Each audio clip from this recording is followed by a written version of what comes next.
Alhamdulillahirabbil alamin. Sallallahu wasallam ala sayyidina Muhammad khatamin anbiya'i wa habibi rabbil alamin.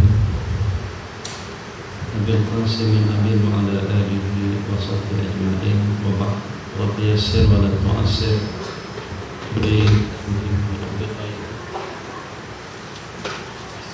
Ucapan dibantu terima kasih kepada pengisi majelis yang memberikan peluang dan kesempatan kepada kita untuk kita bersama pada malam hari ini. Semakin sehari semakin berkurang peluang dan kesempatan kita. Semakin sehari semakin dekat kita dengan pengunjung. Dan semakin sehari semakin berkurang umurnya. Jadi kalau tadi dikatakan majelis ini diadakan dalam rangka memperingati tahun baru Hijrah 1434, berarti kita sudah melangkahkan kaki kita kepada tahun baru yang pada ini dan merupakan hari yang kedua. Maknanya kita telah mengucapkan selamat tinggal tahun Hijrah 1433 yang lalu dengan segala kenangannya. Yang walaupun tidak seorang pun daripada kita yang masih ingat hari pertama, kedua, bulan pertama, bulan kedua dan sampai pada bulan yang ke-12 pada tahun yang telah lalu, apa yang kita ucapkan, apa yang kita sebut, apa yang kita lakukan, apa yang kita berbuat, tingkah laku kita, perilaku kita, perbuatan kita sudah tak ingat. Jangankan untuk kita mengingat 12 bulan yang lalu, hari pertama daripada Hijrah 1433, mungkin dengan kita tidak ingat apa yang kita sebut dan juga apa yang kita katakan pada 2-3-4 jam atau 2-3-4 hari yang lalu. Tapi macam mana pun, secara pasti itu tercatat dalam dokumen kita masing-masing. Yang dengan kita tidak boleh komplain, yang dengan kita tidak dapat mendustakan. Itu memang catatan yang tercantum dalam kamera digitalnya Allah, dalam Facebooknya para malaikat-malaikat Allah Jalla wa'ala. Memang kita, ucapan kita, suara kita, perilaku kita, perbuatan kita, pengorbanan kita, Masya Allah, tabarakallah, tidak ada satupun yang luput daripada pengamatan Sang Pencipta, dan tidak ada satupun yang luput dan lepas daripada rekaman dan juga daripada catatan kiram katibin. Kiraman katibin ya'lamuna ma taf'alun. Ma yalfidhu min qawlin.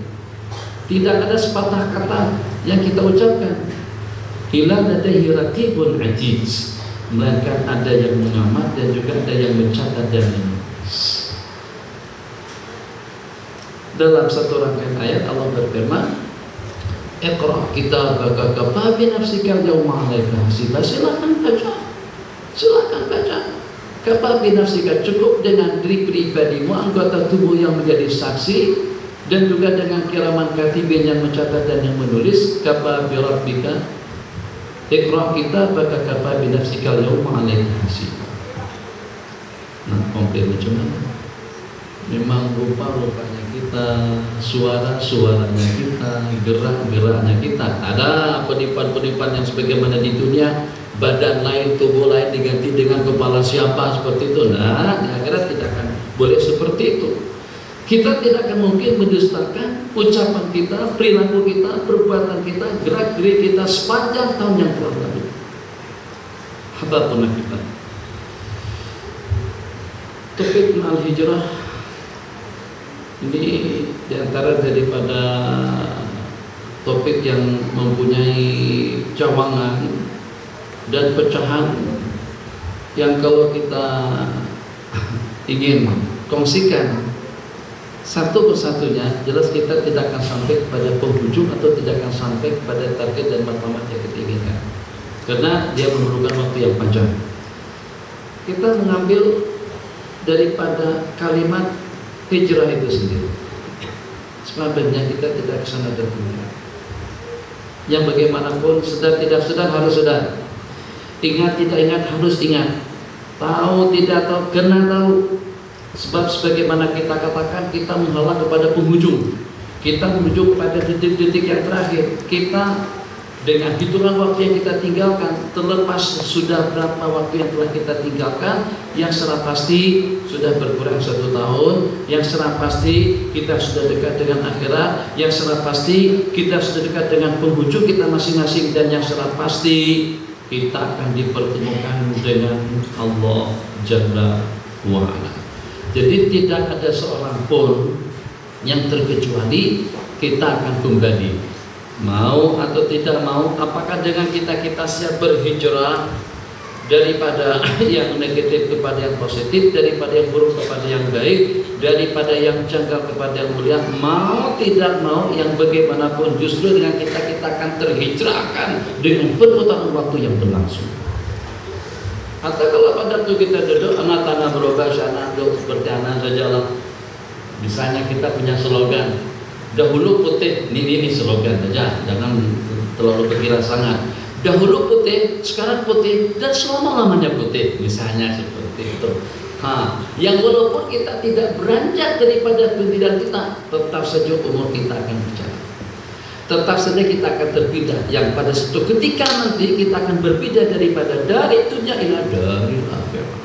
Daripada dunia yang fana kepada alam barzakh, daripada dunia kita sekarang kepada kehidupan yang abadi yang memang tidak ada kesudahannya, tidak dapat dibanding-bandingkan dan juga tidak dapat diukur dengan hitungan jam, dengan hitungan detik, dengan hitungan cahaya, dengan hitungan suara, yang dengan hitungannya tidak ada alat penghitung yang dapat menghitung berapa lama kira-kira dengan kita nanti di akhirat. Sebab pertanyaan berapa lama itu kalau ada hitungannya, sementara kalau dengan hitungan akhirat abadi khalidina fiha, kita kena berpikir daripada sekarang kekal abadi selama-lamanya. Saya nanya, sebelum pertanyaan saya tanyakan ini kepada Bang Sanusi yang baru saja balik daripada Singapura. Selamat datang, Masya Allah, tabarakallah. Daripada Singapura kan banyak rumah yang lawa-lawa, yang cantik-cantik, yang bagus-bagus di situ, dan juga banyak koprak-koprak di sana, Masya Allah, tabarakallah. Kalau kita tanyakan kepada mereka yang kerja keras siang malam, Masya Allah, tabarakallah. Jadi jangankan dengan seumpama jemput, kita dengan Singapura saja misalnya. Jadi kerja-kerja dan juga dengan waktu yang mereka habiskan, ada yang sudah sampai pensiun, ada yang sudah berumur, ada yang sudah tercabar dengan bermacam-macam penyakit dan lain sebagainya. So kalau kita tanyakan kepada mereka satu persatu, sudah sampai kepada target, sudah sampai kepada target dan matlamat duniawi yang mereka inginkan dengan umur yang telah terhabiskan sejak pada beberapa puluh tahun yang lalu? Jawabannya belum. Umur kita di dunia ini saja ternyata masih belum mampu untuk kita memperoleh hasrat keinginan hati yang kita inginkan untuk kehidupan di dunia. Karena walaupun tua-tua seusia kita, tapi kita masih punya plan panjang sekali. Nak punya banglo di Jalan Duta, tak jauh mana dengan Istana Negara. Kira-kira sudah tercapai tak? Belum. Nak punya simpanan dalam account dalam berapa juta, nak punya sekian aset kita, kendaraannya, tanahnya, perhiasannya, Masya Allah, belum. Habis umur kita yang 70, 80, 90 tahun tadi itu, sementara terdapat sejumlah sekian senarai hajat keinginan yang kita inginkan yang masih belum tercapai. Umur kita ternyata belum cukup untuk kita mendapatkan dunia seperti yang kita inginkan. Apakah agak-agak cukup umur kita untuk kita mendapatkan akhirat yang abadi yang tidak ada kesudahannya? Allahu Akbar. Macam mana kita tidak berpikiran secara sehat? Macam mana dengan kita tak nak sedar? Macam mana dengan kita tidak mau insaf? Yang pada saat ketika hari ke hari, kata Imam Al-Khalifatul Zaid Umar bin Abdul Aziz, tiap hari berlangsung, tiap hari berlalu, maka sebanyak itulah juga berkurang daripada usaha dan peluangmu. Nanti kita sampai kepada penghujung kita masing-masing. keluarga kita, anak istri kita, anak cucu kita siap siaga untuk mentampilkan kita La ilaha illallah. Komplain tak komplain, restu tidak restu, setuju tidak setuju, yang macam manapun tenaga kekuatan kita sudah tidak menyokong kita lagi untuk kita menghalang keinginan mereka yang akan mengambil habis warisan harta dan pustaka yang kita kekal. Kita yang dengan jerih payah kita tadi itu, kita yang lenguh, kita yang jenuh sampai mengampu, tertinggalkan kewajiban, terbabi dengan yang terlarang, terbabi dengan yang syubhat, terbabi dengan yang mungkar. Siapa saja kita ampu di dunia tidak akan mampu untuk membela dan menyelamatkan dan membantu dan menolong kita nanti di akhir akhirat. Jadi dengan kita kena berperhitungan, kena berkira sungguh, sebab perjalanan yang akan kita tempuh dan juga dengan kesudahan yang akan kita tumpati, kesudahan yang tidak ada kesudahan setelahnya, kesudahan yang abadi, yang dengan kita tidak akan patah balik ke dunia. Umur kita dah habis, rezeki kita sudah habis, peluang kita sudah habis. Kalau kita beralasan minta maaf ya Allah ya Rahim, ampuni kami ya Allah, sebab karena kami sibuk dengan politik kami. Ampuni kami ya Allah, sebab kami sibuk dengan urusan kami. Ampuni kami ya Allah, sebab kami sibuk dengan bisnis dan juga dengan ekonomi kami, sehingga sampai kami tidak berpeluang untuk mempersiapkan bekal ukhrawi, bekal untuk kita pergi ke akhirat, sehingga kami tidak berpeluang untuk kami mempersiapkan bekal kami untuk hidup di alam baqo dan juga dengan alam yang tidak ada kesudahannya. Allah kata mungkin kalau dengan bahasa sopannya minta maaf, minta maaf, tapi berapa ramai, terdapat sejumlah sekian ramai, sejumlah sekian banyak yang dengan mereka ada usianya tak jauh beda dengan usia kita, ada dengan peluangnya tak jauh berbeda dengan peluang kita, yang dengan kedudukannya tak jauh berbeda dengan kedudukan kita, yang dengan pangkat dan kehidupannya tidak jauh berbeda dengan kehidupan kita. Tapi kenapa mereka boleh berjaya? Tapi kenapa dengan mereka boleh berhasil?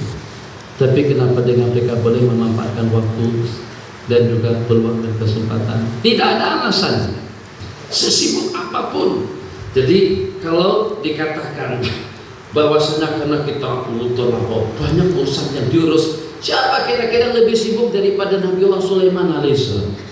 Kita hanya akan ngurus manusia saja, jin belum terurus lagi, semutnya, jinnya, burungnya, tuh dengan kucingnya, dengan macam-macam makhluk. Tuh diantara daripada yang diurus oleh Nabiullah Sulaiman alaihissalam sampai mengerti bahasa mereka.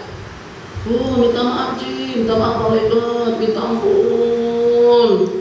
Aku tak sempat ke masjid, tak sempat berzikir, tak sempat beribadah, tak sempat mengubahkan diri kepada Allah Jalla wa'ala. Sebab coba tengok, aku masih hidup di rumah teres, hanya 2 bilik saja. Itu dihuni oleh 4 orang. Kami 2 lagi istri, tambah dengan anak kami ada 4, 6 orang yang 3 di situ. Jadi nampak lagu mana tak berpeluang dan tak berkesempatan, bahkan tidak ada waktu untuk datang ke masjid, untuk berzikir, untuk beribadah, untuk melaksanakan perintah-perintah Allah Jalla wa'ala, disebabkan kena dengan kemiskinan yang menyelubuhi kehidupan kami. Kata malaikat, minta maaf. Nih tengok nih Pak Haji yang lebih miskin lagi. Datang seumpama Sayyidina Bilal, seumpama Sayyidina Abu Hurairah, seumpama Sayyidina Ammar ibn Yasir, Mus'ab bin Umair dan sebagainya. Cik, nih lebih teruk lagi, cik tidak pernah lapar. Alhamdulillah, yang walaupun kita tak makan nasi biryani tiap pagi, tapi kita masih makan roti canai, kita masih makan nasi lemak. Diriwayatkan kadang-kadang yang keluar pada waktu mereka makan pagi, malam tidak makan. Kalau pada waktu mereka makan malam, pagi tidak makan. Dikatakan kadang-kadang dengan baginda Nabi 2, 3, 4 bulan itu tidak ada yang dimasak.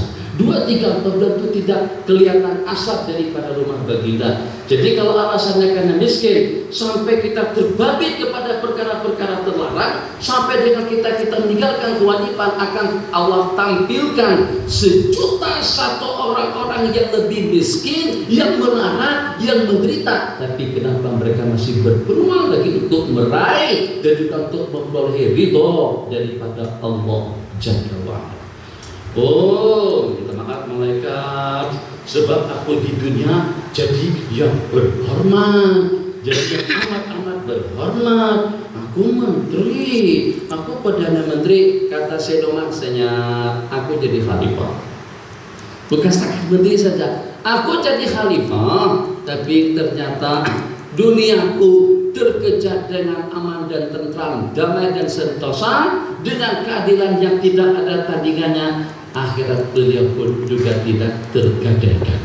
Oh, sebabnya karena tak berpeluang untuk mengaji, sebabnya karena tak berpeluang untuk menimba ilmu, sebabnya karena tidak ada peluang untuk pencerahan dan memberikan bimbingan dan juga yang membuka pintu hati dan juga pintu keinginan kita untuk kita mengubudiahkan diri kepada Allah Jalla wa'ala.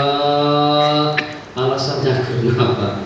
Jadi alasannya mungkin karena sibuk, alasannya mungkin karena miskin. Jadi kalau Abu Hurairah radhiyallahu taala anhu, jangan sampai dibuat alasan-alasan yang semacam itu. Kita mendapatkan peluang yang sama, waktu yang sama, dunia yang sama, udara yang sama, air yang sama, bahkan yang kalian dapatkan sekian ribu kali ganda lebih daripada kami dapatkan. Betul? Di dunia kita sekarang, alhamdulillah. Dulu kalau pada saat kita akan pergi ke masjid, paling maju pun kita benar bersikap ngayung, sekarang bukan lagi motor, kereta, dahulu terpaksa harus berjalan sampai ada di antara daripada mereka yang dipapar antara 2 orang sahabat, tapi dalam keadaan kondisi kesehatan semacam itu pun tetap saja mereka tidak meninggalkan sembahyang berjamaah. Kita kereta jaga Rolls Porsche, BMW, S-Class, Alza, Innova, Lexus, Camry, City, Civic. Masya Allah, tajib tuh, Jidifre, Masya Allah, ayo. Takkan dengan kita tidak berpeluang, sedangkan dengan hitungan masa kita lebih mungkin untuk kita mengejarnya. Hitungan waktu kita lebih panjang, peluang kita lebih banyak. Beda, sebab kalau dengan mereka nak membaca saja, nak menulis saja, kira-kira seleluasa apa yang dengan kertas pun belum ada pada saat itu. Kita sekarang masalah tabarakallah iPad dengan MP3, MP4, netbook, macam-macam. Jadi semuanya lengkap ada. Dahulu mana ada? Takkan terkhayalkan dalam benak kepala kita Sayyidina Abu Bakar mengirim SMS dan masuk ke dalam Facebook Sayyidina Umar. Kenapa tak ada di masjid? Bagaimana? Ada apa yang diurus? Dan sibuk kenapa sampai tak berjamaah tadi itu tanda? Atau dengan baginda berorari atau mengirim SMS kepada Sayyidina Abi Bakar As-Siddiq radhiyallahu ta'ala, awas hati-hati tuh, takut kalau ada cabaran, kalau ada polis trafik lagi di hadapan, tak ada seperti itu. Jadi di dunia kita sekarang lebih mudah, lebih selesa, lebih nyaman dan juga lebih tertata. Beda dengan mereka, suasananya gelap. Ini kan terang, ini masya Allah tabarakallah.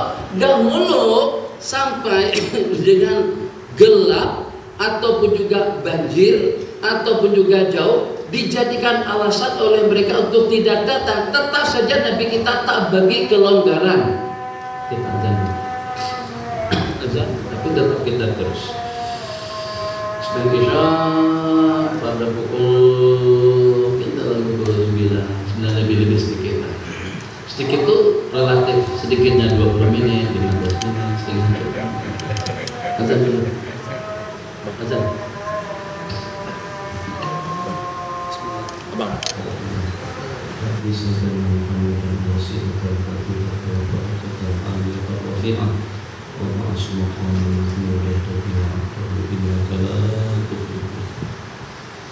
Bismillahirrahmanirrahim. Alhamdulillah wassallallahu ala sayyidina Muhammad.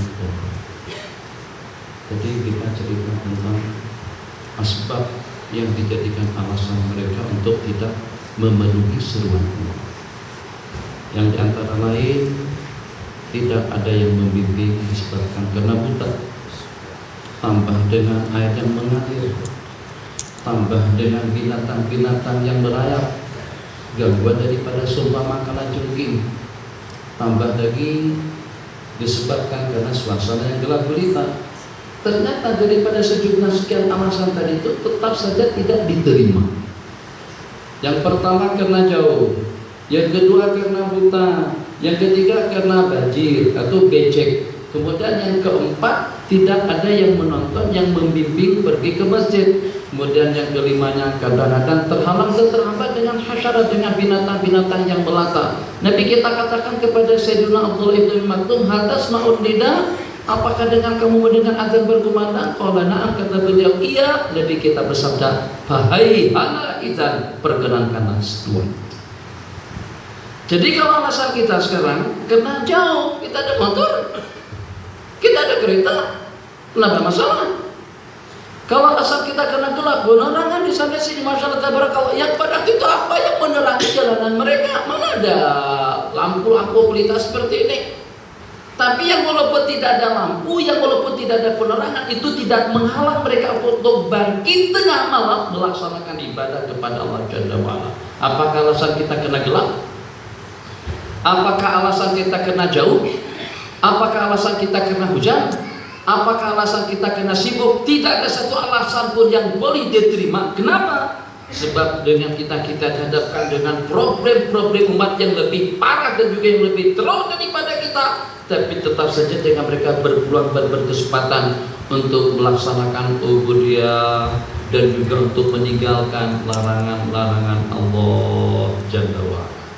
Jadi kita simpulkan mukadimah kita tadi itu dalam kata-kata hijrah artinya berpindah. Mau tidak mau, kalau kita tidak mau berhijrah sekarang ini, kalau kita tidak menghijrahkan diri kita kepada yang baik, kepada yang mulia, kita tidak mau meninggalkan lokasi kita, taman kita, rumahan kita, komplek kita, kalau kita tidak mau berhijrah daripada lin yang senantiasa ternodai dengan perkara-perkara muka dan juga perkara-perkara yang terlarang, nanti dengan kita akan dihijrahkan Allah secara paksa, yang seketika dengan dunia dengan segala isinya akan kita tinggalkan dan kita akan pergi ke alam barzakh, alam baqo. Pada saat itu tinggal penangan. Kenapa tidak berpeluang untuk kita laksanakan? Kenapa aku tidak sedar? Kenapa aku tidak bisa? Kenapa aku tidak paham? Kenapa aku tidak insaf? Kenapa aku tidak mengaji? Kenapa aku tidak berpikir? Kenapa 1001 kenapa? Tidak ada jawaban. Sebab itu disebabkan karena ketaksiran daripada kita semuanya.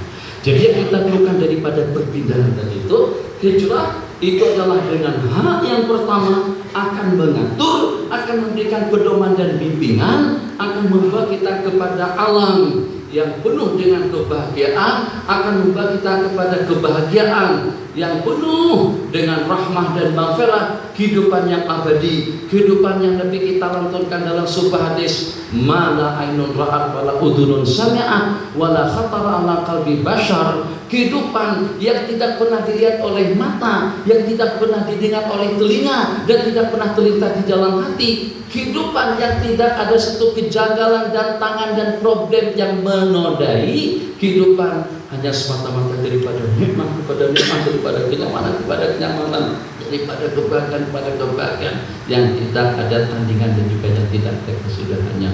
Untuk kita mendapatkan kesadaran yang seperti itu, maka kita perlukan hak hijrah, berarti hidayah, berarti petunjuk. Karena itulah yang kita senantiasa memohonnya. Kalau kita tidak mendapatkan hak hijrah, hijrah dimulai dengan hak. Kalau kita tidak mendapatkan hidayah daripada Allah Jalla wa'ala, minta maaf dengan bahasanya, yang walaupun kepala botak, tak ada selai rambut pun di kepala, memang jenius betul. ahli pikir salah seorang daripada mufakir Islam, Masya Allah tabarakallah, pensyarah desa sini luar biasa hebat, Masya Allah, dengan Al-Qurannya, dengan hadis-hadisnya. Tapi kalau tidak mendapatkan pedoman, bimbingan, petunjuk, hidayah daripada Allah Jalla wa'ala, ilmu itu akan menjadi musuh kepadanya nanti pada hari kiamat. Oh, encik tahu, Masya Allah tabarakallah, Allahu Akbar, Allahu Akbar, tempat rumah. Bukan tinggal di dusun, bukan duduk di dusun, bukan jauh, dekat saja. Jadi dengan melangkahkan apapun tanpa yang motor, cukup dengan melangkahkan kedua belah kaki saja kita sudah berada di seberang. Tapi kenapa hati kita tidak terpanggil? Kenapa perasaan kita tidak tergugah? Kenapa kalau pada saat keuntungan dalam berapa ringgit saja hati kita betul-betul rasa terlukakan dan juga dengan rasa rugi seketika dengan kita tidak memperoleh dan juga dengan kita tidak mendapatkannya. Tapi kenapa tidak ada keresahan dan rasa sedih dan duka yang seumpamanya yang seketika kita keluputan sekali salat berjamaah di masjid? Apa yang menyelubungi dan apa yang menodai, apa yang mengotori kebijakan hati berpikir dan juga kebijaksanaan otak atau akal yang merenung, sehingga sampai dengan seruan yang begitu lantang dan gamblang, begitu juga dengan panggilan daripada muadzin dan juga dengan orang-orang yang berkerumun dan juga yang hadir. Tapi kenapa dengan kita tidak terpanggil, juga dengan kita tidak mendapatkan kemudahan untuk melangkahkan kaki menuju rumah Allah Jalla wa'ala. Ini yang kadang-kadang membuat kita jadi bingung. Bagaimana? Kan segala kemudahan ada, sehat, afiat, makan, lalu tidur, nyenyak, segala fasilitas hidup lengkap, komplit dan cukup. Tidak ada ancaman, tidak ada gangguan, tidak ada problem, tidak ada masalah, dan juga tidak ada hal-hal yang menghambat kita daripada memenuhi seruan Allah Jalla wa'ala. Pikir. Kadang-kadang mungkin saja orang itu boleh stres memikirkan. Kenapa? Jawabannya mudah saja, sebab tidak mendapatkan petunjuk dan hidayah daripada Allah Jalla wa'ala.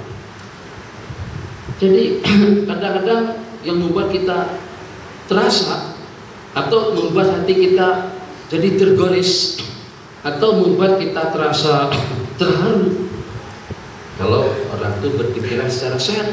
Yang seketika dengan kita melihat dengan seorang anak, pengalamannya tak banyak mana, ilmunya tak banyak mana, kedudukannya tak hebat mana, duitnya tak banyak mana, semuanya berada jauh di bawah daripada kita. Tapi dia boleh, dia sembahyang, Masya Allah tabarakallah, yang walaupun baru saja mualaf, baru masuk Islam, tapi tidak pernah lepas sembahyang 5 waktu secara berjamaah. Aku tuanku,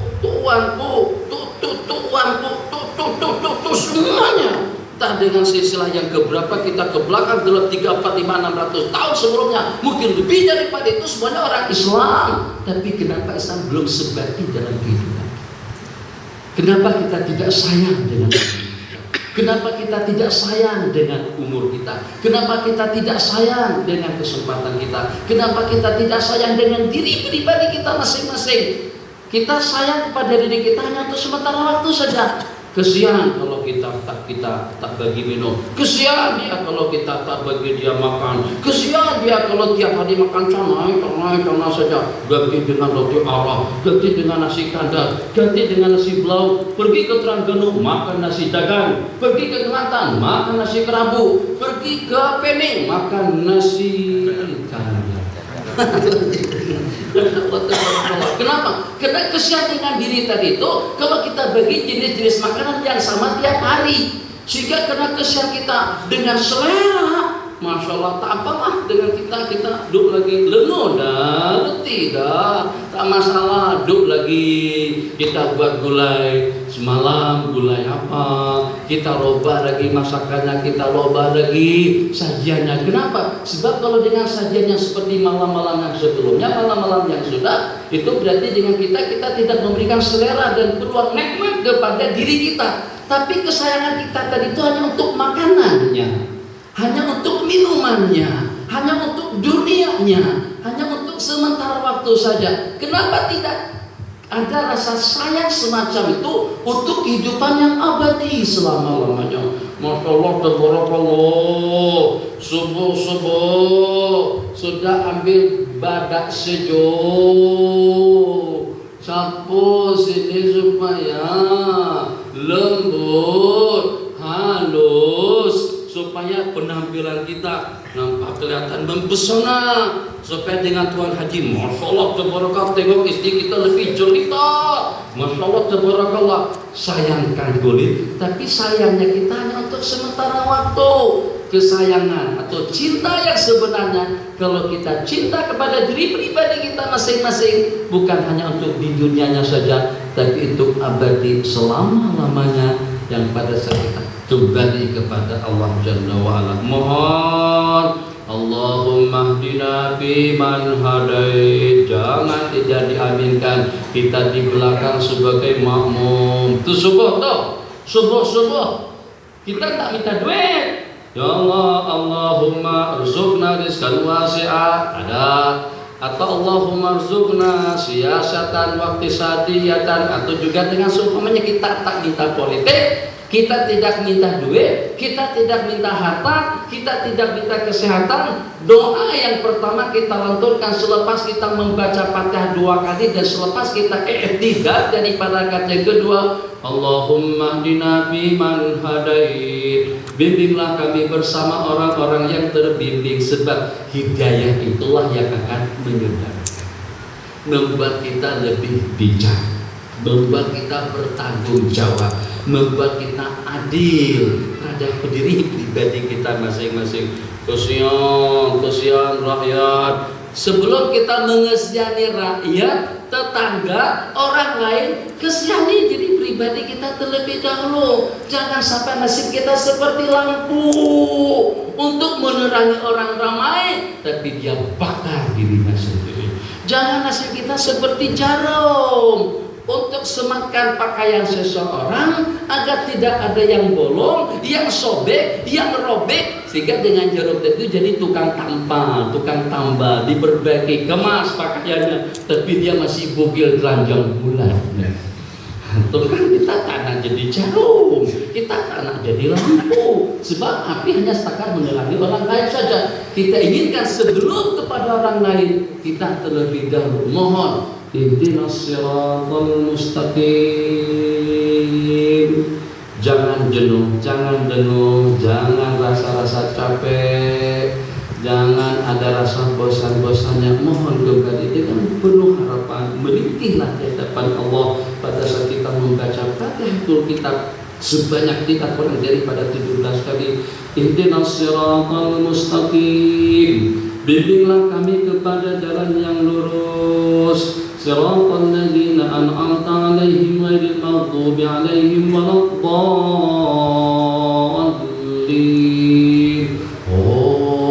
Amin. Memoga semuanya mengaminkan doa permintaan kita itu kepada Allah Jalla wa'ala. Kenapa? Sebab kunci kebahagiaan, keselamatannya hakiki dunia dan akhirat, rahmat dan maghfirah, syafaat daripada baginda nanti di sisi Allah Subhanahu wa taala, kuncinya itu dengan hidayah yang kita mohon. Itu adalah permulaan huruf daripada hijrah adalah artinya hidayah. Tapi kalau setakat mau hidayah saja, tapi tanpa disertakan dengan pengorbanan tidak jadi. Dengan tidak sedap. Tuh, saya kalau nak tengok saya setiap perpustakaan yang terbesar di Malaysia, sebesar Surau kita dipenuh dengan kitab. Memang betul-betul terbidik, cerdas, cendekiawan, hebat, luar biasa, ulama intelektual ulama, macam-macam julukan dan gelar yang diberikan. Hidayahnya sudah ada, tapi hidayah tidak didampingi dengan jihad. Yang pertama jihad, harus ada mujahadah, harus ada pengorbanan, harus ada perjuangan. Ya Allah, Allahumma bimbing aku ya Allah. Tapi pada saat dipanggil, kita tidak ada jihad untuk kita menggerakkan kaki, untuk kita memberikan pikiran, untuk kita menyadarkan diri. Tak jadi. Ya Allah, hab lana min azwajina wa dhurriyyatina qurrata a'yunin waj'alna lil muttaqina imama. Anugerahkanlah, berikanlah kepada kami daripada istri-istri kami dan dzurriat kami qurrata a'yun, suasana keadaan yang menyedapkan mata memandang. Jadi kata malaikat, Bang Haji, bukan setakat berdoa aja. Macam mana berdoa kebahagiaan untuk mendapatkan zuriyah salihah? Kawin saja belum. Kawin dulu, sebelum kawin lamar dulu, sebelum melamar cari dulu, itu kan ikhtiar. Nih saya haus nih, teringin sekali nak minum. Doa ya Allah Rahim. Terus sekali hilangkan lelahku ya Allah, hilangkan hausku ya Allah, hilangkan dahakaku ya Allah. Jadi kita mereka cik kena ada mujahadah cik. Angkat cawannya, tuangkan ke mulut, ucapkan bismillah, baru jadi. Nah macam pula juga dengan hidayah yang kita mau. Jadi kita mulai dengan hidayah, yang kedua dengan jim atau adalah jihad, pengorbanan, perjuangan demi untuk mendapatkan rahmatnya Allah Jalla. Jadi ketika dengan anggota kita gerakan, kalau kita sudah berkorban, semuanya berkorban, hidup itu adalah pengorbanan. Nabi kita bersabda dalam sebuah hadis, ad-dinul muamalatu, agama itu adalah pergaulan, agama itu adalah muamalah, agama itu adalah pengorbanan. Jadi kalau kita kaitkan agama atau hidup itu adalah pengorbanan, semuanya berkorban. Demi untuk apa itu tergantung pada tujuannya masing-masing. Letih bang, semisal, melompat sampai dapat gelar Datu Lengkio Kaku, tak tahu namanya. Semain badminton yang dapat gelar Datu itu, yang baru kawin dalam minggu-minggu yang lalu. Masya Allah, coba. Itu pengorbanan toh, pengorbanan. Yang main bola sepak, pengorbanan. Yang menyanyi, bukan senang. Kita saja menonton apa kelihatan mudah. Tuh penari-penari itu takkan langsung boleh menari macam itu secara spontan, secara seketika. Toh latihannya berminggu-minggu, berbulan-bulan. Hai, belum lagi. Hai, sebab tangan ini karena gerak sedikit. Hai, gitu. Tidak kebawahkan sedikit. Hai, enggak, lengkung, jangan sampai beringat seperti itu.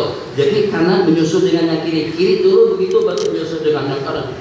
Terus enggak. Itu pengorbanan untuk apa kira-kira? Supaya nanti dengan tariannya, tarian tradisional tadi itu nampak kelihatan lawa, cantik, membuka. Wah, dengan sokongan daripada penonton. Wah, bravo,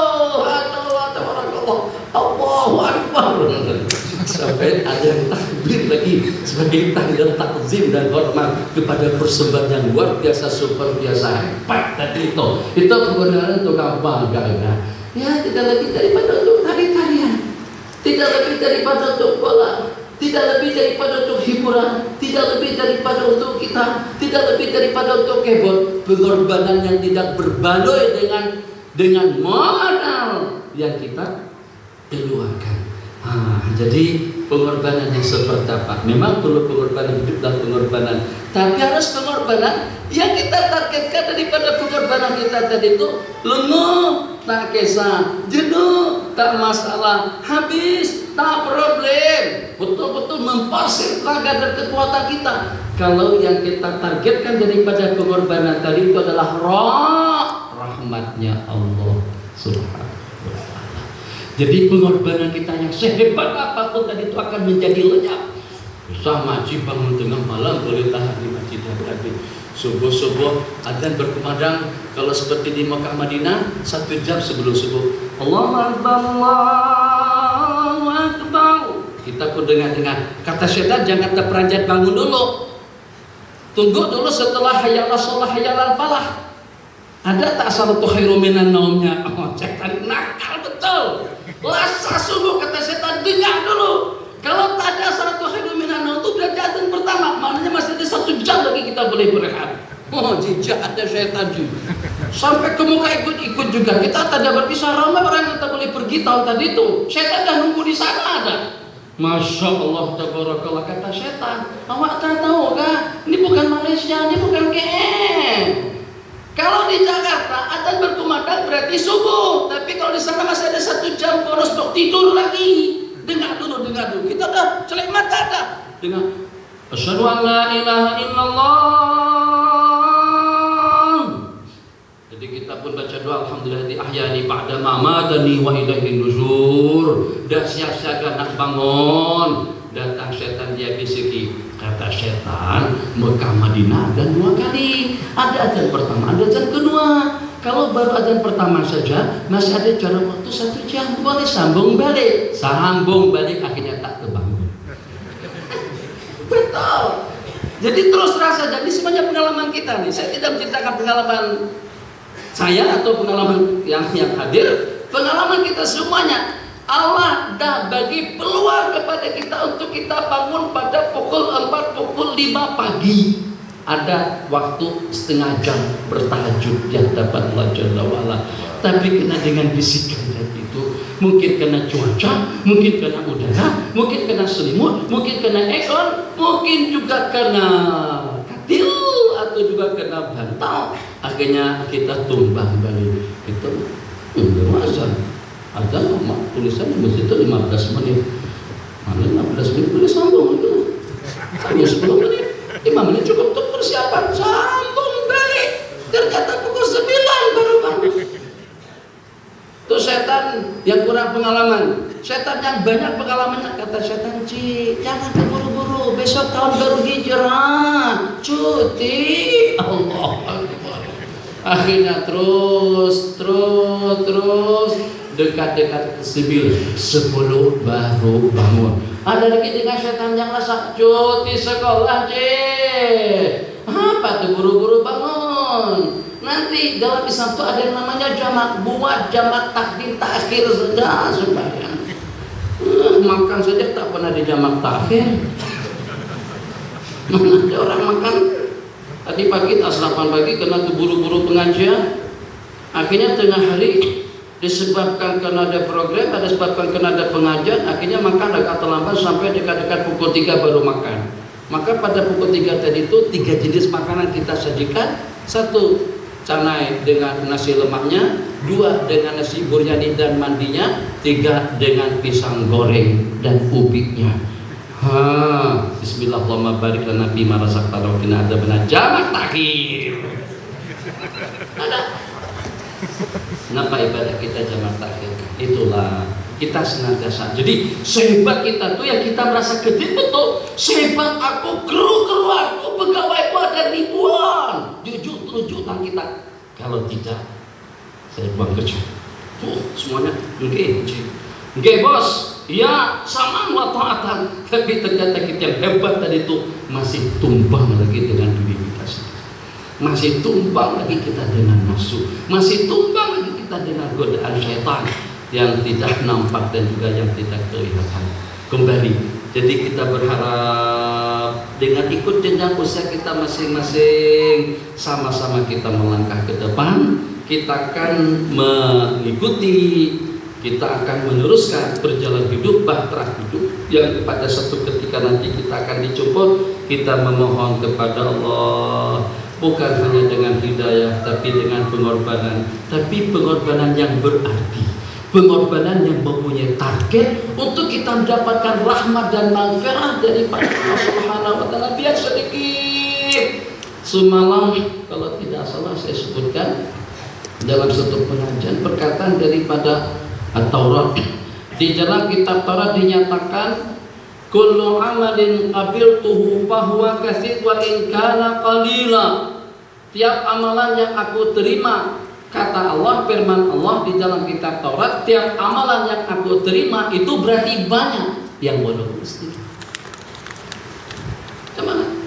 Allahu Akbar. Sekali saja, tapi yang betul. Daripada yang beribu-ribu kali tapi tidak benar.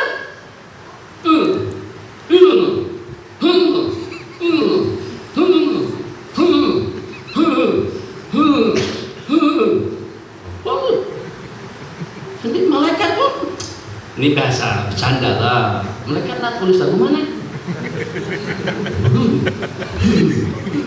Awalnya bagus. La ilaha illallah, la ilaha illallah, la ilaha illallah, la ilaha illallah.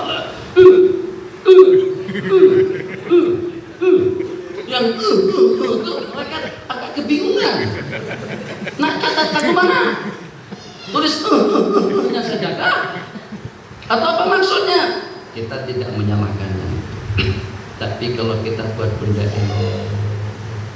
yang walaupun hanya 1 botol, tapi bening, bersih, dan juga dengan cawannya bersih, ini lebih berarti daripada ada 10 gelas di sini yang gelasnya semuanya kotor.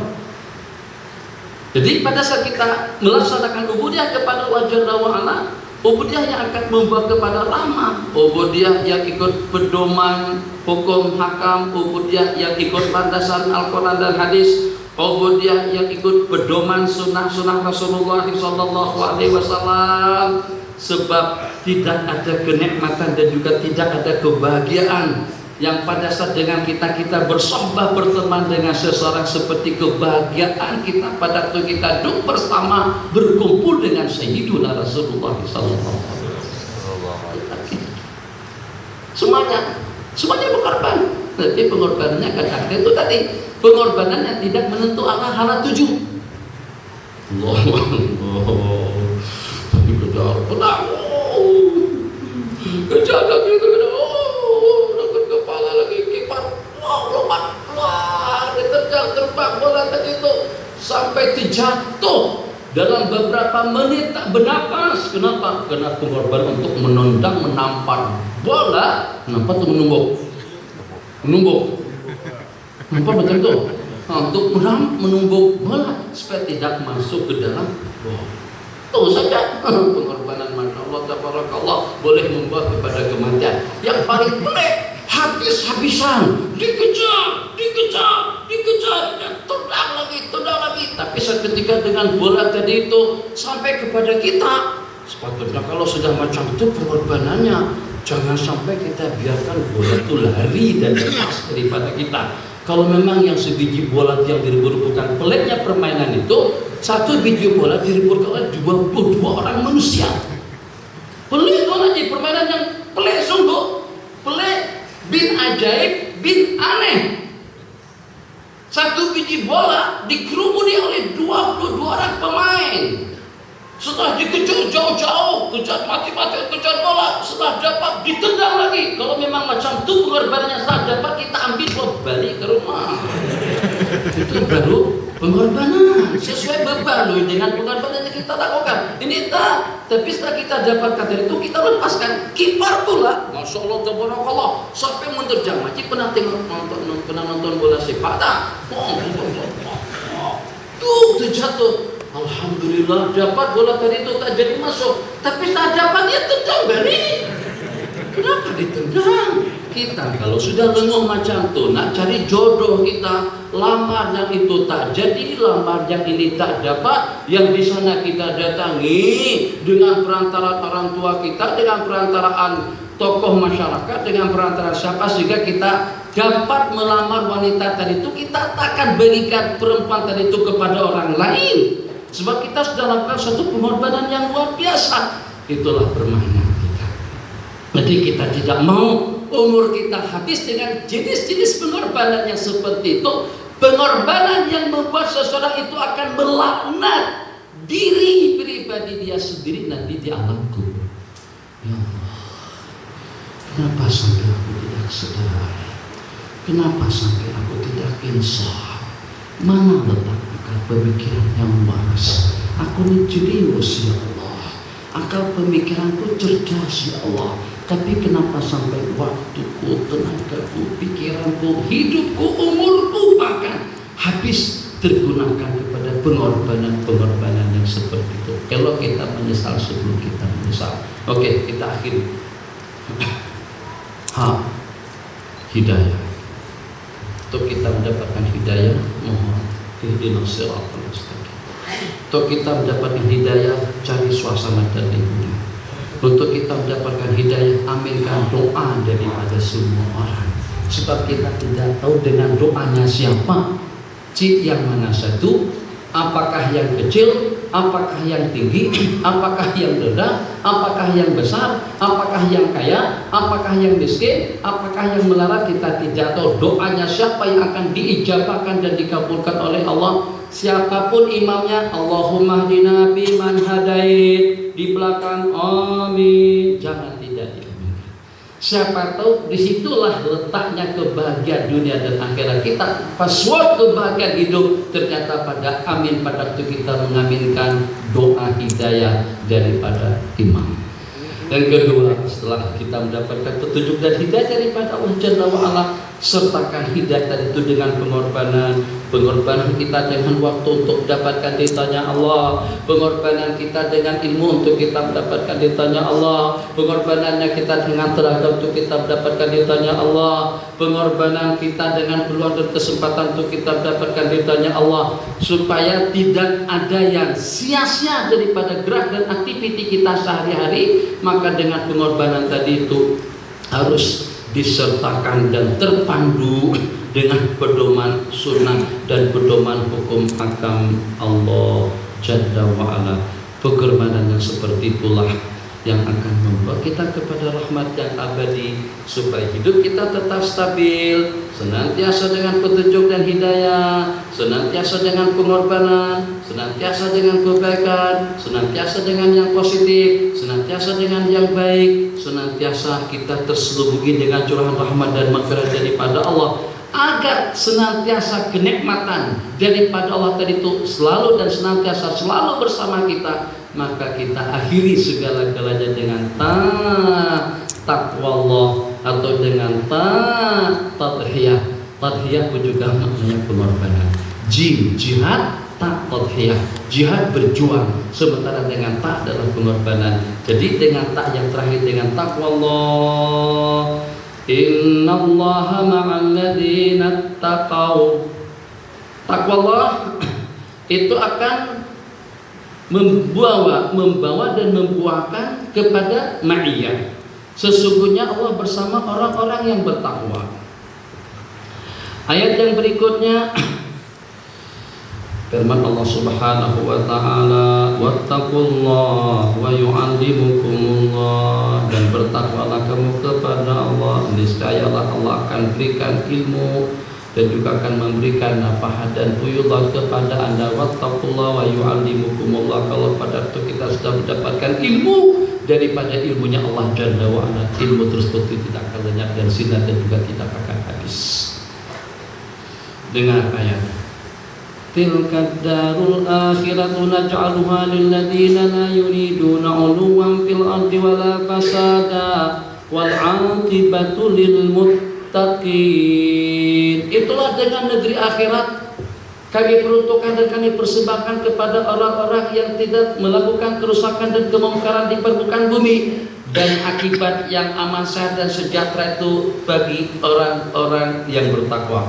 Oh, semuanya baik untuk ketenangannya, baik untuk kebahagiaannya, baik untuk keselamatannya, baik untuk kesejahteraannya, baik untuk kestabilannya. Kita ingin kesehatan kita ini abadi, kita ingin keselamatan kita ini kekal, kita ingin nikmat ini selalu senantiasa bersama kita. Maka kuncinya, rumusannya senantiasa dan selalu bertakwa kepada Allah Jalla wa'ala. Itu dia rangkaian huruf yang ada dalam hijrah. Jadi kalau memang betul-betul akhiratnya kita targetkan, kalau memang kita meyakini dan kita harus yakin kita akan kembali kepada Allah Jalla wa'ala, maka mau tidak mau sebelum kita dihijrah ke Allah daripada dunia ke akhirat, daripada hidup kepada kematian, maka dengan kita berhijrah terlebih dahulu dengan meninggalkan larangan-larangan, hatta juga daripada perkara-perkara syubhat, perkara-perkara makruh sekalipun. Makruh saja Syekh, itu bukan haram, itu makruh. Oh, bukan haram, itu bukan syubhat, itu takat makruh aja. Makruh aja. Ada sahabat saya ngaji, sambal kalau tak ada terasi, kalau tak ada belacan, sedap tak? Tak sedap kan? Tak sedap. Tapi ternyata ada di antara daripada hamba Allah di dunia ini yang tidak mau makan belacan. Dia ganti dengan limau, apa yang satu tuh? Diganti dengan limau, diganti dengan cuka, atau diganti dengan apa? Yang kira-kira pun juga rasanya jadi sedap. Kenapa? Ya bukannya makruh, tapi dengan begitu tidak menyukai bau-bauan yang sejenis petai. Oh, itu kan tuh makanan kita tuh petai. Petai dengan udang, sedap, masya Allah. Nabi kita bersabda, "Man akala min hadi syajara fala yaqrabanna masjidana." Yang memakan bawang putih, bawang mentah kena baunya, jangan sekali-kali datang ke masjid kami ini. Allah tabarakallah. Itu hukumnya setakat makruh saja.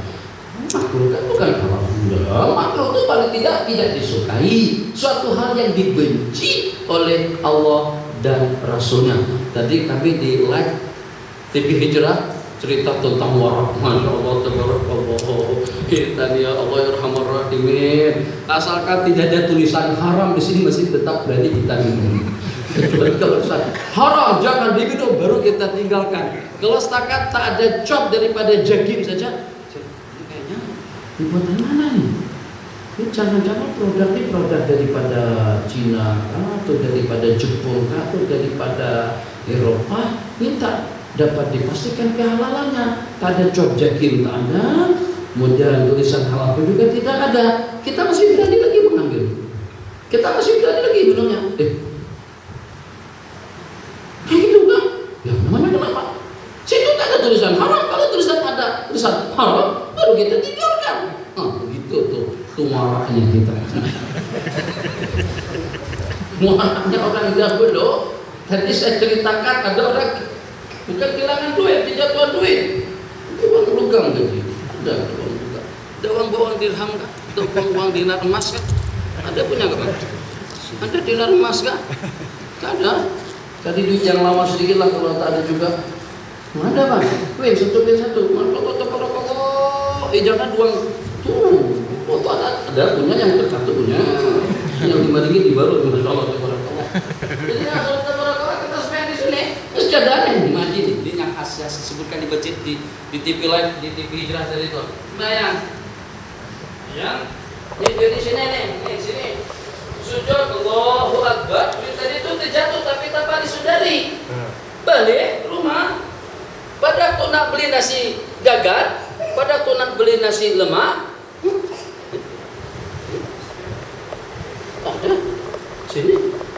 Innalillahi wa inna ilaihi raji'un. Di mana duit yang 5 ringgit tadi itu? Pikir punya pikir. Jangan-jangan di masjid. Pada balik ke masjid, ada duit tadi itu di situ. Tempat beliau sembahyang. Kalau kita jelas kita ambil kan? Apa masalahnya? Ya insya Allah lah dalam 300% itu duitku.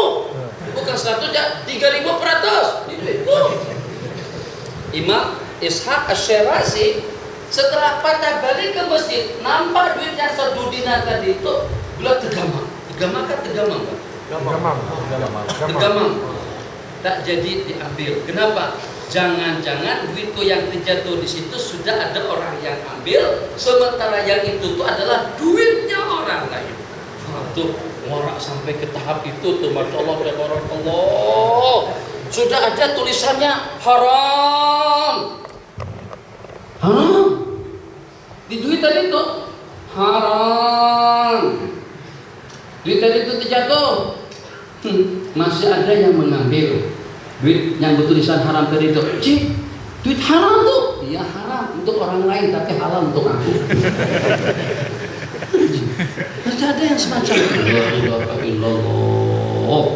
Masya Allah, tabarakallahu ahsanul khaliqin. Jadi kewaraan yang semacam itu memang sudah tidak ada tapaknya dan sudah tidak ada tempatnya. Mungkin menurut pengamatan kita seperti itu. Tapi ternyata setelah kita selidiki, masih ada lagi di dunia ini orang yang memiliki sifat warak yang semacam itu, mengelakkan diri daripada benda-benda syubhat, daripada benda-benda yang tidak dapat dipastikan kehalalannya. Kesemuanya itu berpuncak daripada curahan hidayah daripada Allah yang kita sertakan dengan jihad dan pengorbanan yang pada hakikatnya atau dengan target dan martabatnya untuk kita mendapatkan rahmat dan ridho daripada Allah Subhanahu wa ta'ala. Ada sembarang pertanyaan? Silakan. Bismillahirrahmanirrahim. Ya, Pak Najib. Di dalam rumah kita ada antara anak-anak kita dan Nanti. Assalamualaikum warahmatullahi wabarakatuh. Assalamualaikum. Itu caranya Ustaz rasa skill dia lah dalam rumah kita dan pada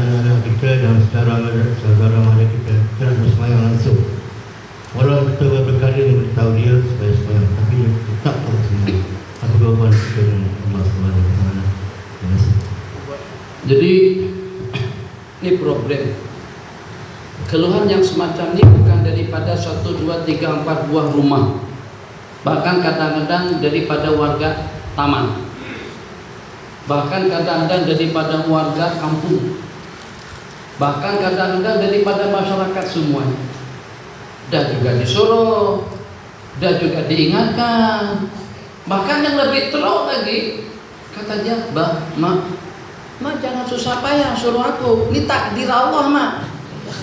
Allah dah takdirkan aku jadi macam ni. Allah takdirkan Mak ayat rajin ibadah, rajin zikir, rajin ke masjid dan juga rajin melaksanakan sembahyang. Tapi Allah takdirkan aku jadi semacam ini. Betul kan itu takdir? Nah, ini juga suatu masalah, betul ya, masalah besar nih. Kita tegur, kata janji. Siapa boleh elakkan aku daripada takdirnya Allah. Aku tak sembahyang, takdir daripada Allah.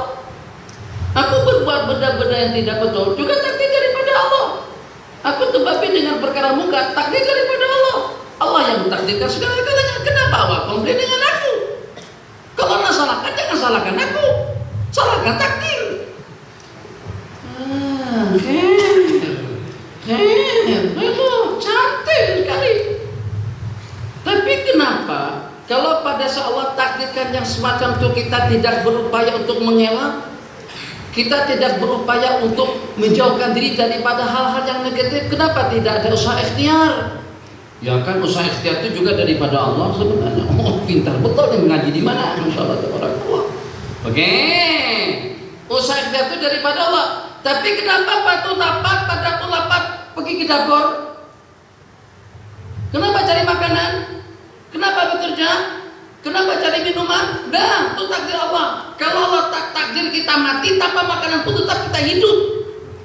Tungkus gemus, mumpas bawang, krek. Nah, susah. Kalau Allah takdirkan kita kenyang, tanpa makanan pun kita kenyang. Kenapa kita harus mengikhtiari supaya dengan kita boleh makan? Kenapa kita ikhtiar supaya kita boleh berjaya? Kenapa kita berikhtiar supaya kita boleh dapat? Kalau ada usaha ikhtiar untuk kita mendapatkan kepentingan hidup, kita juga harus ada usaha ikhtiar untuk kita mendapatkan bimbingan petunjuk hidayah daripada Allah Jalla wa'ala. Jadi Nabi kita bersabda, muru abna'akum bis-sholati lisab'in, perintahkan putra-putri kamu untuk melaksanakan sunnah pada masa usia 7 tahun. Wadribu 'alaiha li'ashdin, dan pukul mereka pada masa usia 10 tahun. Masa usia 10 tahun itu masih belum balik. Kalau udah balik, kita dah suruh, kita dah perintahkan, kita sudah ingatkan, kita sudah peringatkan. Kalau memang tetap juga tidak mau, tanggung jawab kita sudah gugur sebagai orang tua. Tapi tetap saja senantiasa dan sewaktu-waktu, dari waktu ke waktu, dari keadaan kepada keadaan yang lain, tetap juga kita ingatkan dan juga tetap juga kita sadarkan. Siapa tahu. Jadi sebagaimana dengan kita, ini problem. Kadang-kadang dengan anak, kadang-kadang dengan suami, kadang-kadang dengan ibu, kadang-kadang dengan keluarga. Jadi bapak mengaji, masalah tabarakallah kaki masjid, sementara dengan istri kaki bukit jari. Kadang-kadang sebaliknya, istri kaki mengaji, sementara dengan tuan hajinya tak pernah kelihatan batang itu. Haji ini bergeluh, ya Allah ya Rahman bagaimana. Oke, saya berikan satu solusi yang cukup sederhana, Haji. Kalau anak kita sakit, setelah kita bawa ke klinik kampung, ternyata tidak berjaya, agak-agak apakah kita sudah pasrah atau kita tetap berusaha? Enggak lah, tapi biarkanlah, kalau dia mati lah.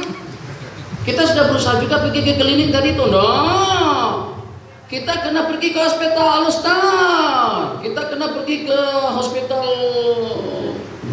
tengah jalan tuh.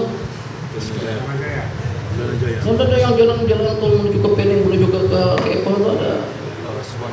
Gombak. Umay Bulu. Sebab yang senantiasa kelihatan yang sebagian saya jarang-jarang lewat sini. Saya tinggal yang Sungai Bulu aja. Lewat Sungai Bulu terus saban tiap 2 minggu mesti bolak-balik lewat situ.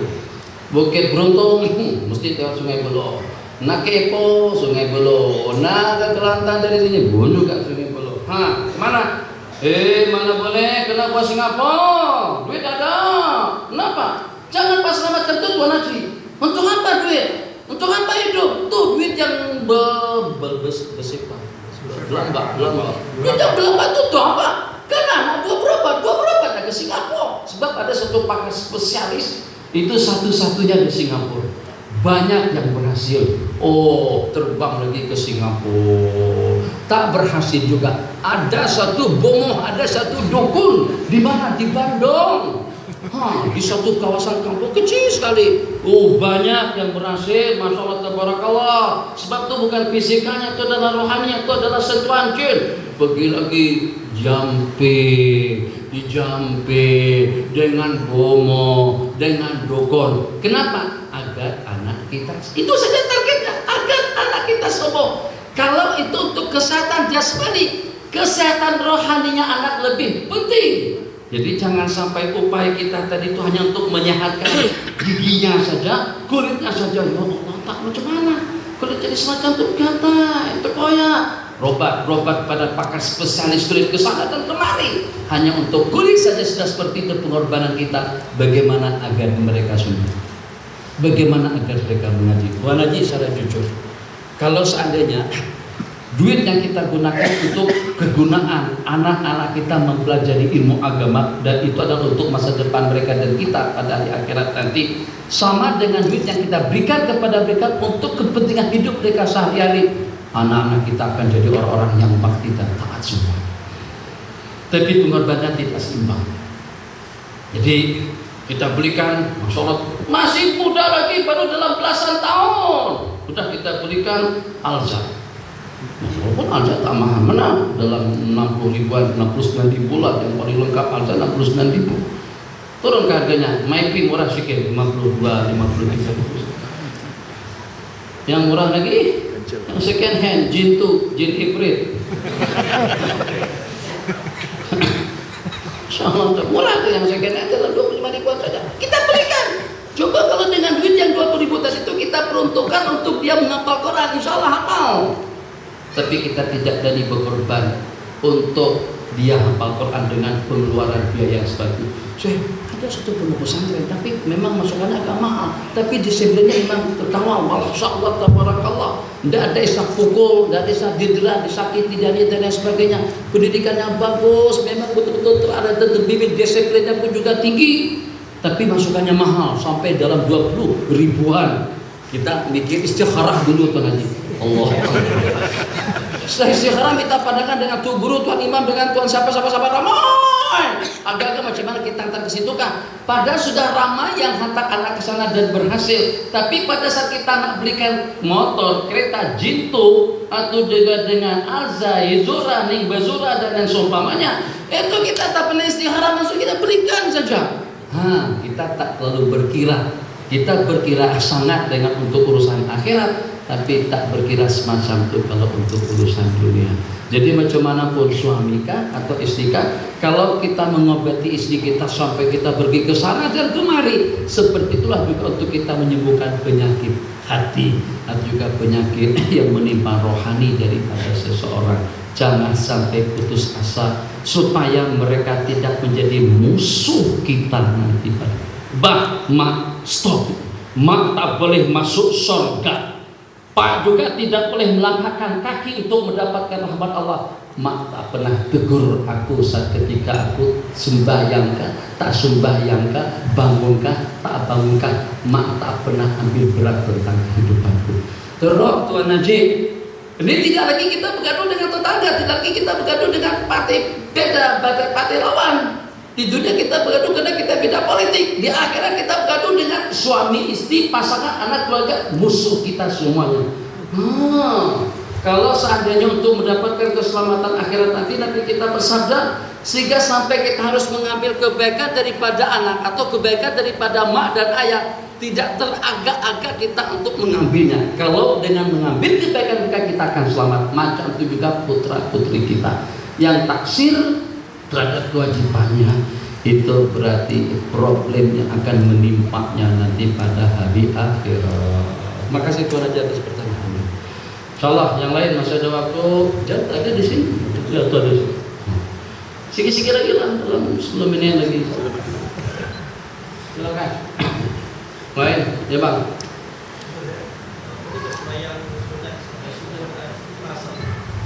Bolehkah sembahyang sunat subuh selepas asar? Oke, terima kasih Tuan Haji. Tuan Haji dapat pahala banyak dah. Namun pun dia tak guna mic tu. Tapi Tuan Haji niat dah baik untuk mengongsikan pertanyaan dan ilmu kepada kita semua. Nabi kita bersabda dalam sebuah hadis, niyatul mu'min khairul min amali. Niat daripada seorang mukmin itu lebih baik daripada amal perbuatan yang dilakukannya. Jadi pertanyaan yang ditanyakan, bagaimana hukumnya dengan kita melaksanakan sembahyang sunat subuh pada waktu selepas asar? Selepas subuh selepas asar? Subuh dan Dua. lepas asar. Maksudnya selepas asar? Main sunat selepas subuh dan asar. Sunat subuh selepas asar. Minum teh itu biasanya subuh, kopi itu biasanya petang. Gimana hukumnya kalau kita minum kopi di waktu subuh? Boleh lah, tidak masalah. Tapi bagaimana kira-kira kalau dengan sunat subuh kita laksanakan selepas asar atau juga selepas subuh? Ada hadis dan juga ada fatwa daripada ulama, bahkan dalam mata kita, mata Imam Syafi'i mengatakan asalkan tidak jadi kebiasaan, asalkan jangan tidak tiap hari macam itu.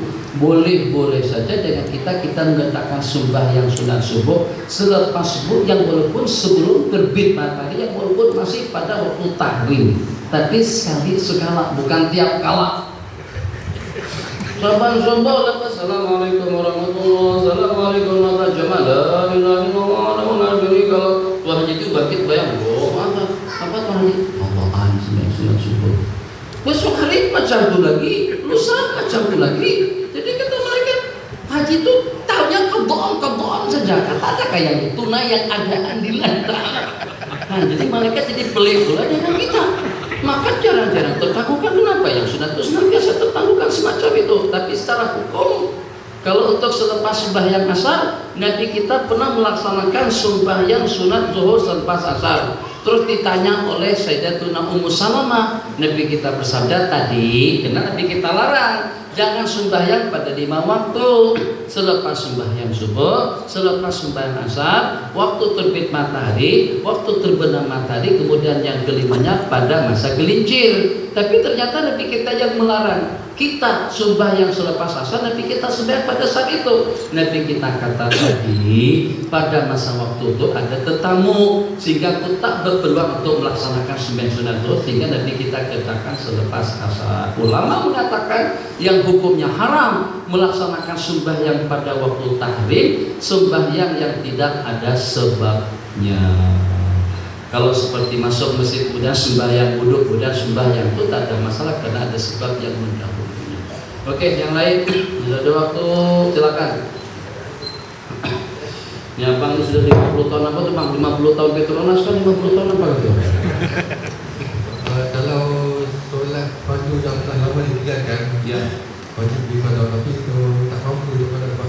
Oke, gimana kalau tak mampu? Tak mampu tuh macam mana agak-agak? Karena sudah stroke, karena sudah tua, karena sudah tidak mati. Cuba nak tolong balik, tapi apa itu mesti di sebelah. Kata setan tak payah hambanya atau kata can 40 sebenarnya sungguh terlalu betul.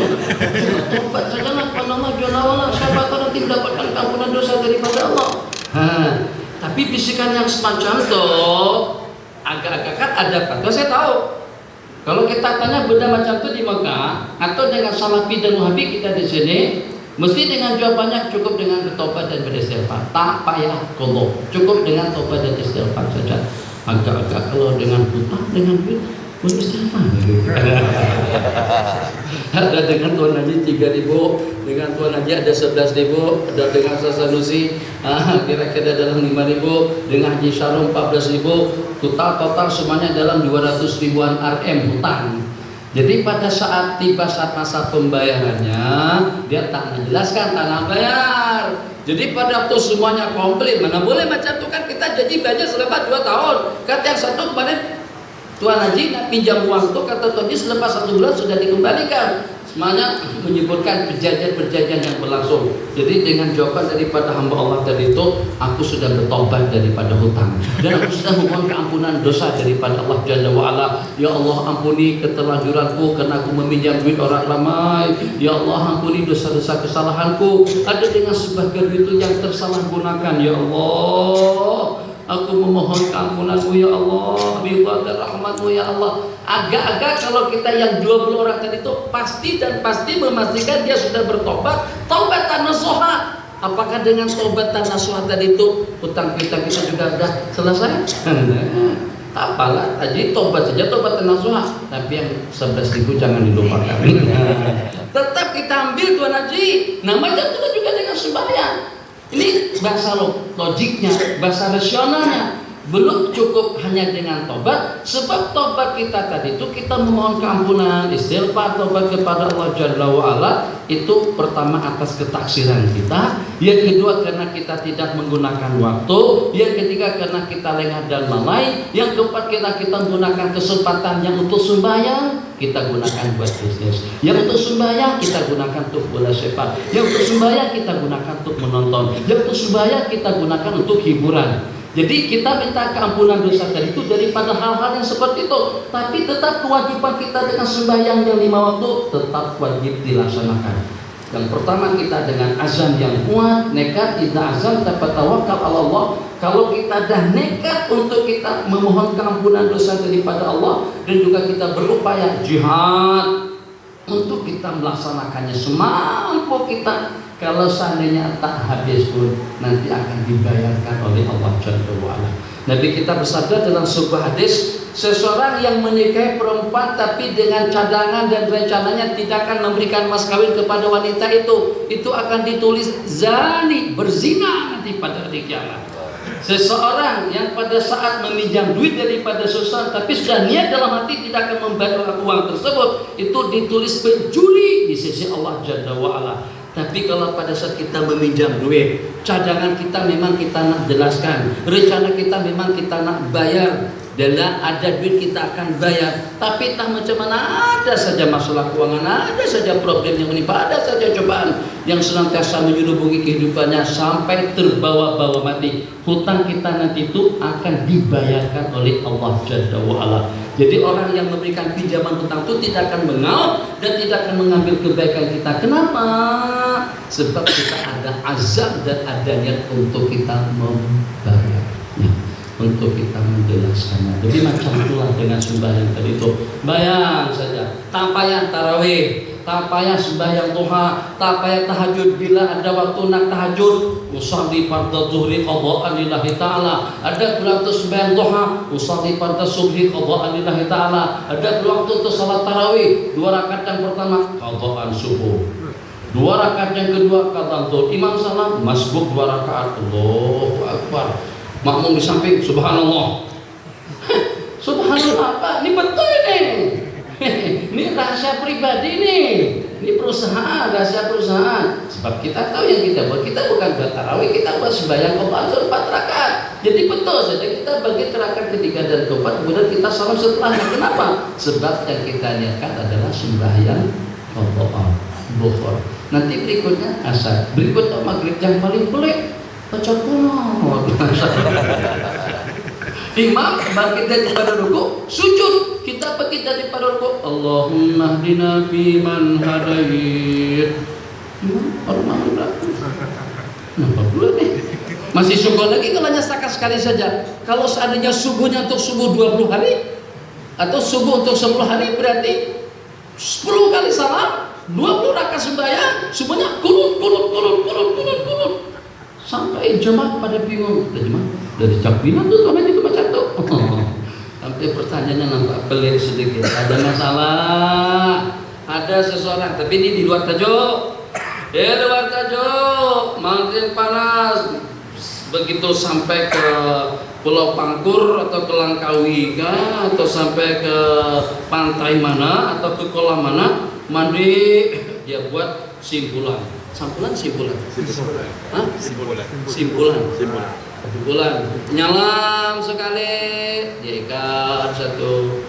Celup lagi, dia ikat lagi 1. Udah jadi 2 dah, Masya Allah, tabarakallah. Sehingga sampai tali tadi itu penuh dengan sabuan macam ni. Awak buat apa? Jadi katanya, ini katoan mandi musim sejuk. Musim sejuk, terbabit dengan benda yang wajibkan mandi buat perut, tapi tak pernah mandi. Tak pernah mandi. Jadi katanya musim sejuk tadi itu, berapa kali terbabit dengan mandi wajib, tak pernah buat. Musim panas dikodo, sebulan banyak sekali. Kodoan bulan 1, kodoan bulan 2, kodoan bulan. Pelik sungguh itu salah lah kuliah. Sebab kalau terkumpul mandi wajib seberapapun banyaknya, cukup dengan 1 kali mandi sahaja. Tapi kalau dengan sembahyang tidak boleh dijamak-jamak macam tu. Nih 100 sembahyang zuhur, udahlah kita gabungkan saja semuanya itu dalam 4 rakaat. Tak boleh. Sebab kenapa? Sebab itulah tugas tiap hari. Syukur dan syukur Allah hanya wajibkan 5 kali sehari saja. Kalau 3 habis waktu kita dengan sembahyang 5 waktu. Terakhir, muslimat ada pertanyaan enggak? Oke, itu 1, 2. Oh banyak nih. Malam ini malam Tuan Imam ada makan tak malam ini Tuan Imam? Ada. Itu semuanya gimana? Oke, tak kisah. Tanya aja. Kita tak bikin makan lagi, kita ada makanan di situ. Kita sembahyang, isya, doa, makan. Silakan. Assalamualaikum Cik. Waalaikumsalam. Saya bertanya tentang pendapat golongan tertentu dan minta mention tentang ada golongan tertentu yang mengatakan sifat 20 ni direka dan tidak boleh dibelajar dan benda itu dikatakan bid'ah. Minta mention. Allah. Supaya komen lah. Dari sudut mana kesyirikannya, daripada sudut mana kesalahannya, daripada sudut mana kebid'ahannya. Satu persatu daripada sifat Allah, Al-Baqa, Al-Kalam, Sami'un, Mutakallimun, Basirun, sifat Baqa, Mukhalafatul lil Hawadis. Satu persatu daripada sifat 20 itu ada dalilnya daripada Al-Quran dan hadis dan juga daripada akal, laqlan wa aqlan. Baik secara nakal daripada Al-Quran dan hadis ataupun juga secara akal. Mungkin dikatakan, nah yang hak 20-nya itu yang tak ada, Nabi kita tak kata sifat waktu 20, angka 20-nya itu yang tak ada. Apa bedanya dengan dukun Islam? Nabi kita tak kata arkanul Islami khamsatun. Nabi kita tak kata tidak. Nabi kita bersabda dalam beberapa hadis tentang kewajiban sembahyang, sallu kama ra'aitumuni usalli. Sembahyanglah karena sebagaimana aku sembahyang. Tak pernah Nabi kita kata rukun sembahyang itu 13. Dari sudut mana kesalahannya kalau pada itu kita katakan rukun sembahyang itu adalah 13, walaupun Nabi kita tidak pernah menyatakan semacam itu, tapi setelah kita hitung rukun-rukunnya ternyata ada 13. Tidak salah kalau kita gunakan bahasa angka supaya dengan kita mudah mengira dan juga menghitungnya. Macam itu juga dengan sifat 20. Bahan mentah daripada akidah sifat 20 itu mempunyai nas daripada Al-Quran dan hadis dan juga ijma' ulama daripada Asy'ariyah dan Maturidiyah. Kalau disebut akidah Asy'ariyah Maturidiyah, itulah ahli sunnah sejak pada waktu itu sampai kepada zaman kita sekarang, sebelum munculnya akidah yang membagikan kepada rububiyah, uluhiyah dan juga dengan asma wa sifat. Jadi kalau mereka katakan itu adalah akidah salafun salih, kita katakan bohong. Sebab kenapa? Sebab pencetus akidah tersebut itu adalah sejak pada abad yang ke-6 dengan Imam Ibnu Taimiyah. Jadi itu bukan akidah pembagian, itu bukan pembagian daripada salafun salih. Yang daripada salafun salih justru dengan sifat 20. Dikasih saja. Silakan yang tadi itu, sini tadi siapa? Bang silakan. Assalamualaikum Ustaz. Waalaikumsalam. Sahabat. Saya ingin bertanya, tadi Ustaz ada menceritakan tentang kita akan berhijrah daripada dunia yang fana ke akhirat yang abadi. Jadi untuk apakah amalan yang terbaik untuk bagi seorang anak kepada ibu bapanya atau keluarganya yang telah tiada, kerana saya difahamkan amalan seseorang itu terputus ataupun tidak akan mendapat apa-apa selain daripada amal jariahnya dan juga antaranya doa anak yang soleh. Dan macam mana apa maksud doa anak yang soleh itu tadi, ataupun apa amalan anak yang soleh itu yang baru sampai kepada keluarganya yang telah kembali ke akhirat. Itu saja Ustaz. Assalamualaikum. Jadi ulama mengatakan Terlepas daripada amal ibadah, doa yang dilanturkan dan rintihan munajatnya kepada Allah oleh anak. Yang pada saat anak ketika itu kenal Allah, seketika anak kita kenal Allah dan tahu matlamat hidup dan hidup ikut pedoman hukum hakam dan ikut pedoman sunnah Rasulullah, atau dengan bahasa lebih mudahnya, kalau pada saat anak seseorang itu mendapatkan teta sebagai soleh, anak yang soleh saja, itu kita sudah mendapatkan jaringan ibadah, jaringan kebaikan daripada anak. Itu kalau dia tak berdoa, kalau dia tak melaksanakan amal-amalan sunat, baca yasin kah, baca fatihah kah, baca qul kah, baca apa saja amalan-amalan yang diamalkan, kemudian dengan pahalanya dihadiahkan kepada kedua ibu bapaknya yang sudah meninggal, yang sudah pergi ke alam barzah. Kalau tidak beramal semacam itu pun secara khusus, kesalehan daripada anak, kesalahan daripada anak tadi itu sudah menjadi aset kebaikan kita yang abadi. Nabi kita bersabda, "Idza mata ibnu Adam qata'a amaluhu," apabila mati anak Adam akan terputus amal ibadahnya, ila min salas. Salah satunya awwaladin shalihin yad'u lahu, atau dengan anak yang saleh yang mendoakan. Ulama berpendapat kalau anak tadi itu tidak berdoa secara khusus pun, hanya dengan doa mukmin-mukminat orang tuanya sudah dapat. Jadi daripada kebaikan mereka tadi itu sudah kita akan berbahagia di dalam alam kubur. Lebih-lebih lagi kalau seandainya dia beramal khusus untuk kita, Fatihahnya kita hadiahkan dia. Tapi kata kawan-kawan kan menghadiahkan Fatihah Yasin itu beda pun mana ada Nabi kita menghadiahkan Fatihah semacam itu. Ya Allah ya Arhamar Rahimin, menghadiahkan roti canai, sedekah kepada seorang miskin sampai pahalanya ke badas mati. Takkan kalau kita baca Fatihah pahalanya tidak sampai? Jadi sejak kapan roti canai lebih berarti daripada baca Yasin? Itu dalil akal Wan Haji. Itu rasionalnya macam tu. Macam ni kan? Ni jamuan ni jamuan siapa? Siapa Wan Haji yang bagi jamuan ni? Masjid. Masjid duit daripada orang ramai kan?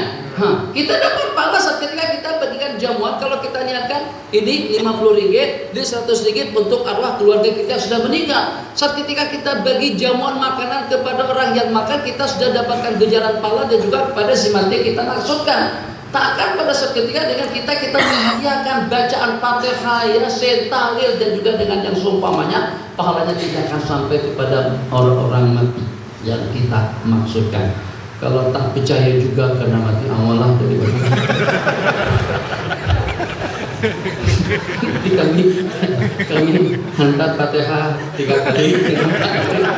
Tolong kami bagi nomor, masukkan dalam Facebook sampai tak pahalanya. Itu mereka ya Allah, benda-benda macam itu pendapat kebanyakan daripada ulama mengatakan kalau kita baca atas kubur si mati itu akan terimbas dengan kebaikan rahmat yang turun ke atas kubur yang kita ziarahi. Lebih-lebih lagi kalau kita tanyakan bacaan tadi itu untuk mereka.